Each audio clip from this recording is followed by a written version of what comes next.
see if I have enough bloodstone shards to upgrade this now. We'll also talk about the frame sprayer. Yeah.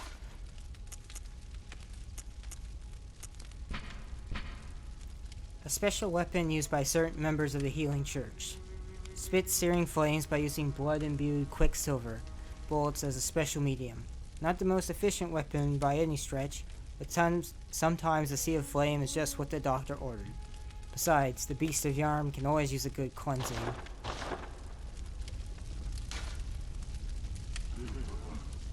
And after you return, they leave this here, in case you forgot what Yharnam said. Holy Chalice is said to be enshrined in old Yharnam, seated in the valley. And no, I'm only halfway there.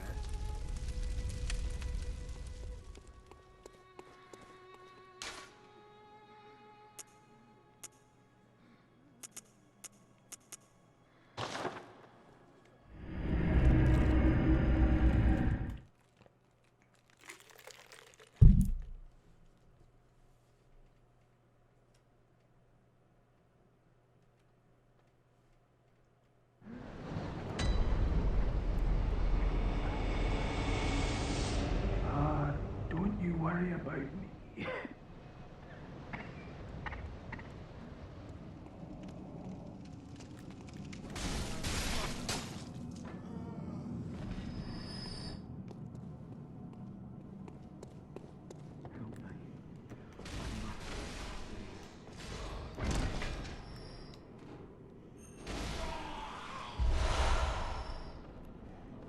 Never hurts to have more consumables.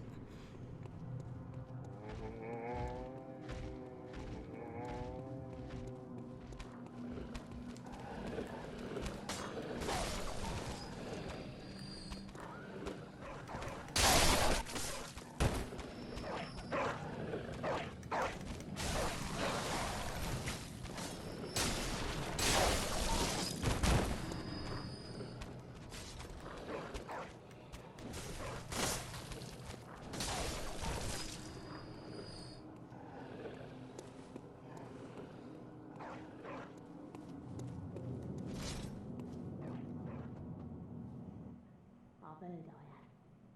Shutting up indoors isn't always enough. Well, if you once had got off your arse, you wouldn't be in this mess. You're obligated to help me, you hear? So what'll it be? Are you going to tell me you're not? Oh, what do you know? An outsider worth a lick of salt. Well, don't just stand there. Don't you have work to do? Go slit some throats. Get this mess done with. Oh, enough with you. Trot along. Chop, chop.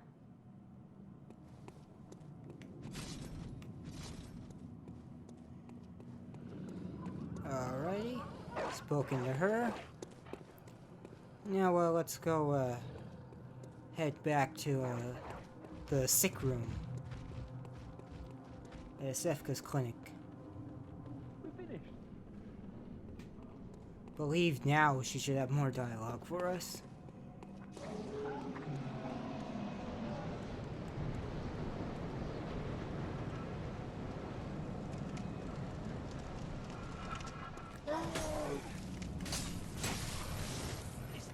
Finished.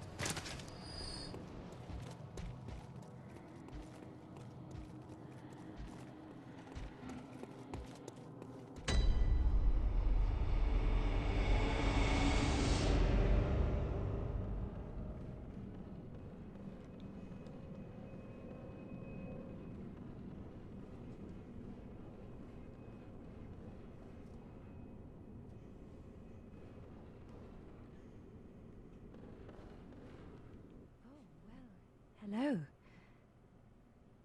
Splendid. Let me ask you a small kindness. You're soon off to hunt, I presume? Then, if you find any survivors, tell them to seek Yusefka's clinic. Upon my Hippocratic oath, if they are yet human, I will look after them. Perhaps even cure them. This sickness, these beasts, they are not to be feared. This time the night is long. I may be trapped here, but I should do something to help. I'll even offer a reward for your cooperation. Tempted? Well, off you go then. If you find anyone who's still human, send them straight to Yusefka's clinic. You can assure them there's no place safer. Please, do me this service.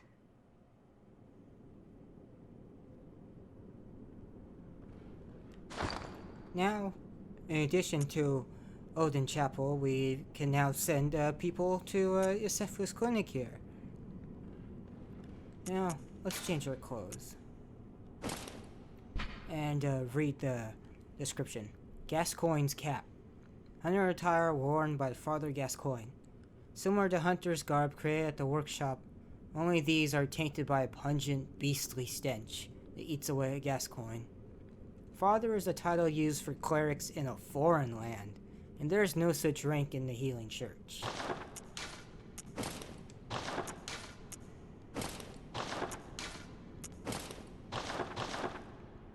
Now don't we look great in his clothes?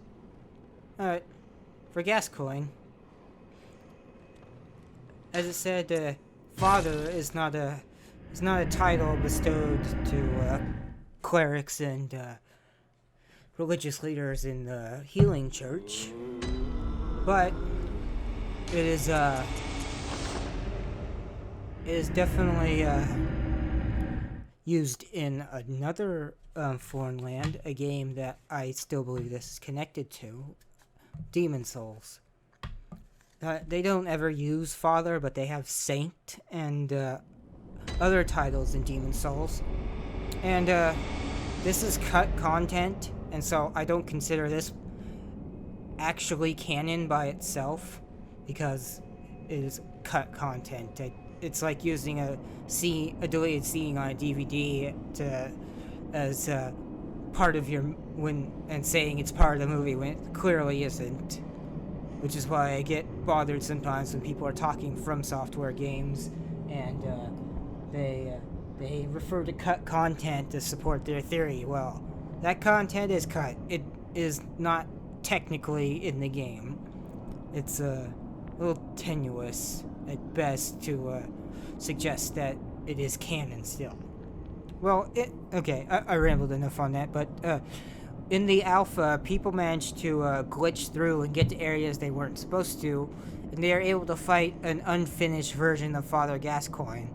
And when you killed him, he would die and say Umbasa, which is a prayer that religious characters say generally at the end of their speech, their sentences, or as like sort of a little God bless, or God bless you, or protect us. It has multiple meanings, potential meanings, depending on its context. And with Father Gascoigne saying it, that is a very direct connection between Demon Souls and Bloodborne. Now, we haven't encountered any of the other ones yet, but there's still enough, I say, to at least make an assumption that they're still connected.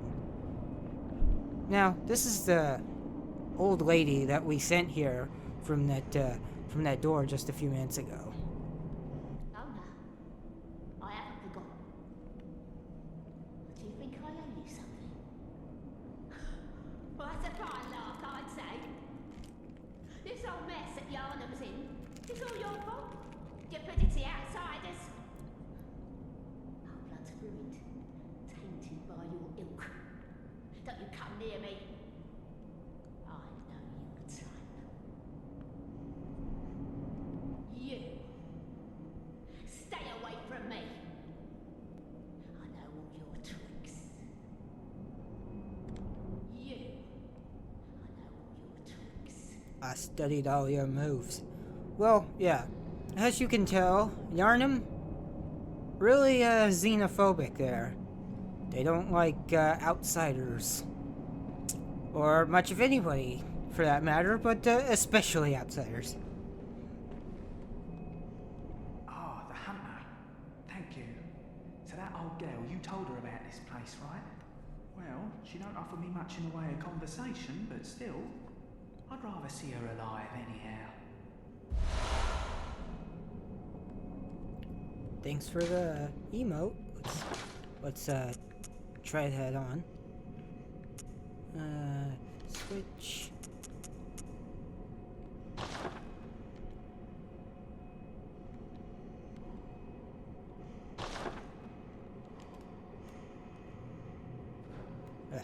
I have a hard time with the motion control versions.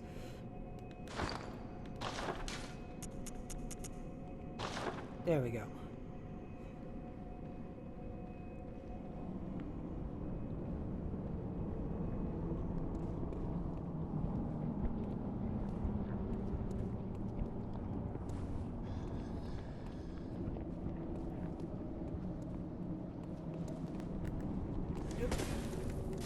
Now this enemy is called a church servant.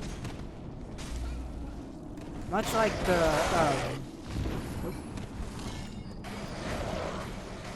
the hunter minion, they look human but are not quite. Which leads me to believe that they are a sort of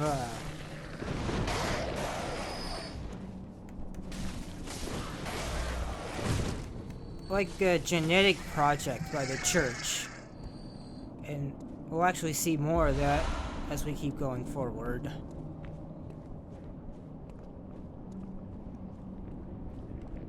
I feel like the hunter minions are right down at the bottom of that, while the church servants are the next step up.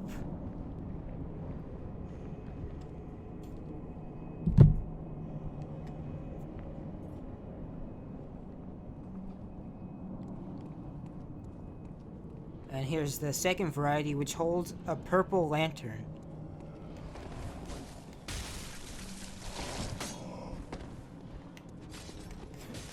They aren't beastly, so they don't receive any additional damage from the serrated weapons.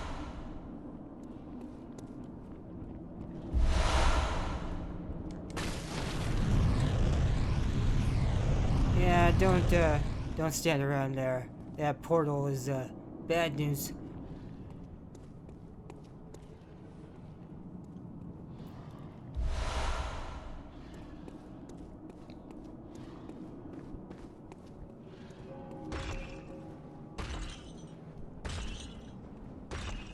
Now, church genetic projects. I think that's another one of them. It's called a church giant. Very pale and human, kind of, but definitely not. I think we're just going to leave him alone for a little bit till we level up just a little bit more.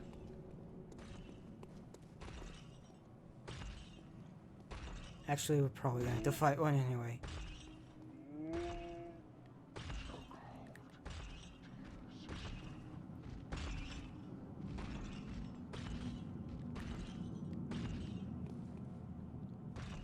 Oop.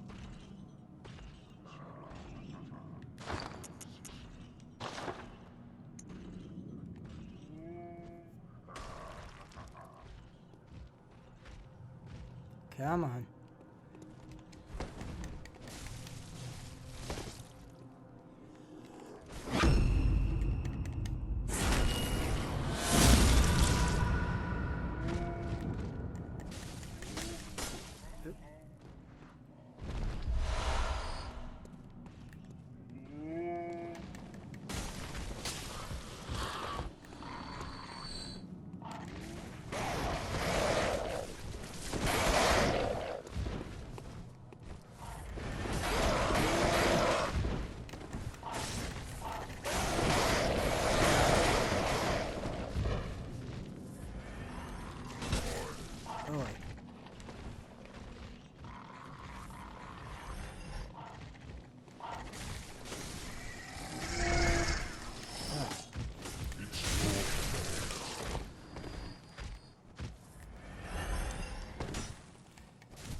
Now, notice that the hunter's minions also talk.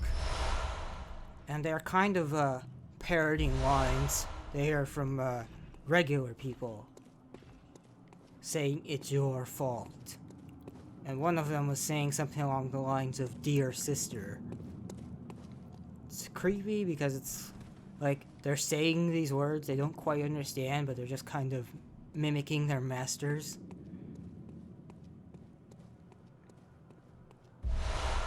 Ah, yes, the monocular.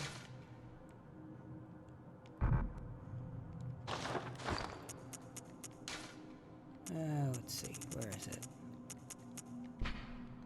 Monocular used to view things up close. Not a hunter's tool, but a simple antique, to be used as one sees fit.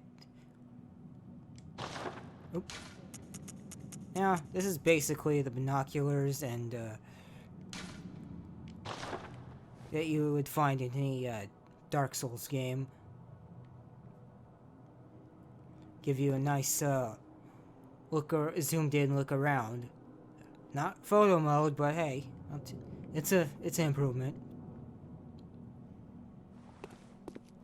Now, that there, even though it's, the level of detail isn't as high, since it's kind of just a lower detail fake version to fill in for space. That is the bridge, that we fought the cleric beast on.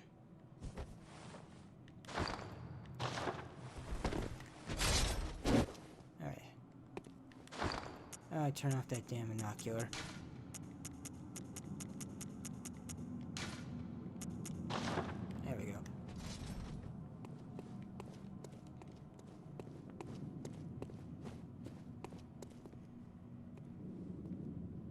Now there's something around here really important that we want to get.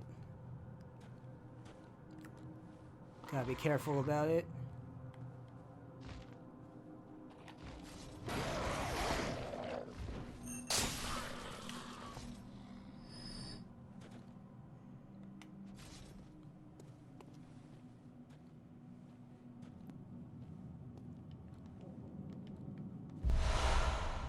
Bloodstone shards. Close, but not quite.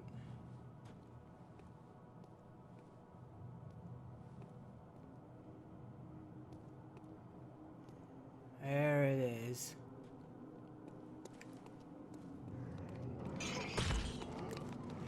This is called a wandering nightmare.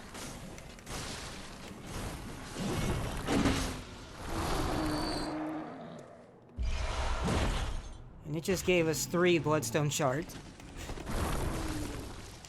Okay. Whew. I do not think you can parry these guys.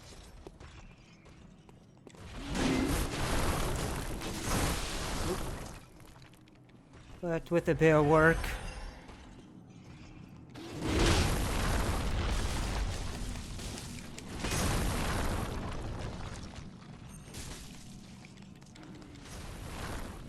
we can get them.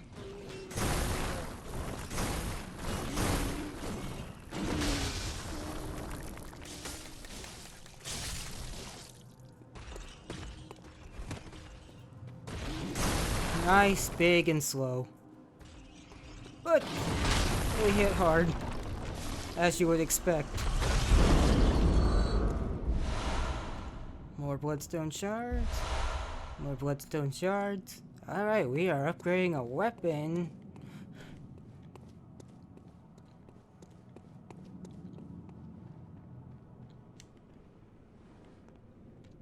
If you ever played Wind Waker, there's a room a lot like this.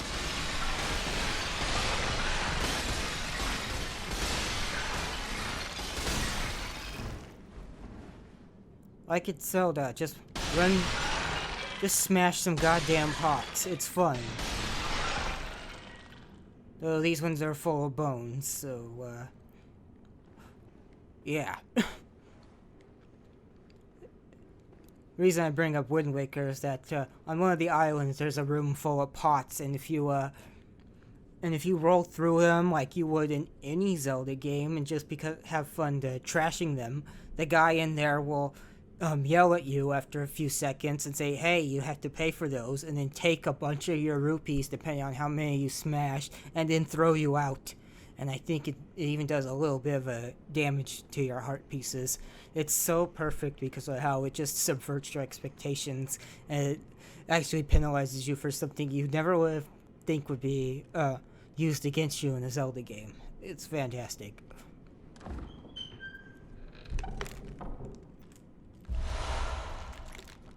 Tempering Blood Gemstone.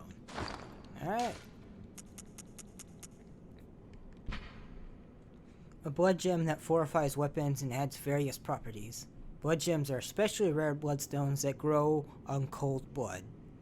Blood gems are kneaded into weapons using workshop tools, but only when of matching shape. Most radial blood gems have effects that bear upon physical attacks. Now this door can't be open at all. There's no keys. There's no lever. There's nothing that opens that. But that door leads directly to where we killed the cleric beast in that lamp. It's interesting that they even let you interact with it when they had no intention of ever letting you open it at all. But it's great, that attention to detail. And of course, something very important to note, at least to me, I spoke of the cleric beast and how it had nails jammed into its legs, and how someone was probably trying to nail that to a giant crucifix or something. Well, when you think about how up here there was a church giant and some hunter minions, I think they were trying to get it down. And it kind of got away from them. Because they're a bit slow, and the cleric beast probably killed whichever of the more intelligent masters that were near it. Or they were just doing this on their own. And hell, it could have been a previous master that turned into that cleric. As this route taken up here heads to the Great Cathedral. And this is a place, of course, where clergy and clerics would be. Now, let's go a bit forward. We don't need to head back quite into that lamp and that route to the dream quite yet.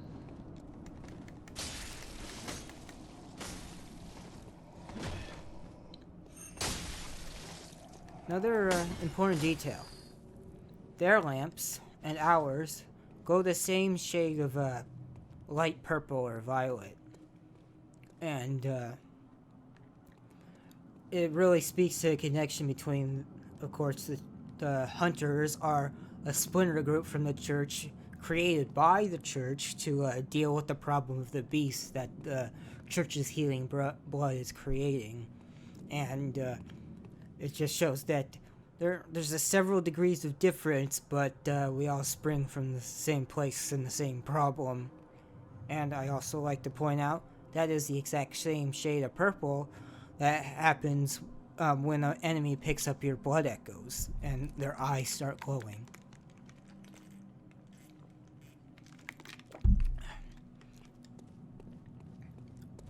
All calling back to the same arcane magics that they're all sharing, and probably when infused with a hunter, this is what creates blood echoes and makes it worth something as much as it is metaphorically as well as physically or applicable to be turned into actual literal strength.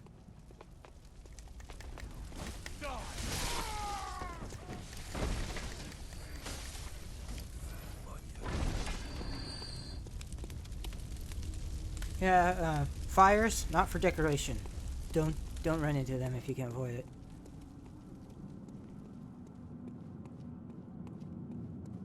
There's a sniper up there with a pair of dogs, so don't just rush in, you're just gonna get mobbed.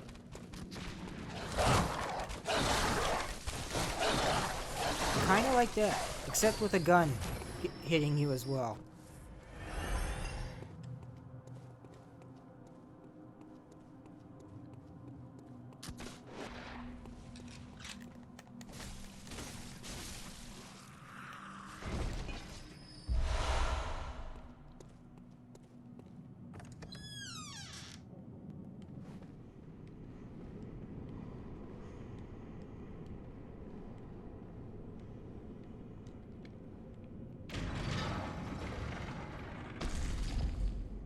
Now, pulling this lever moves that giant sarcophagus, and it's going to be our route to old Yharnam. Yeah, they really want to seal that place away. They do not want anything coming out of there.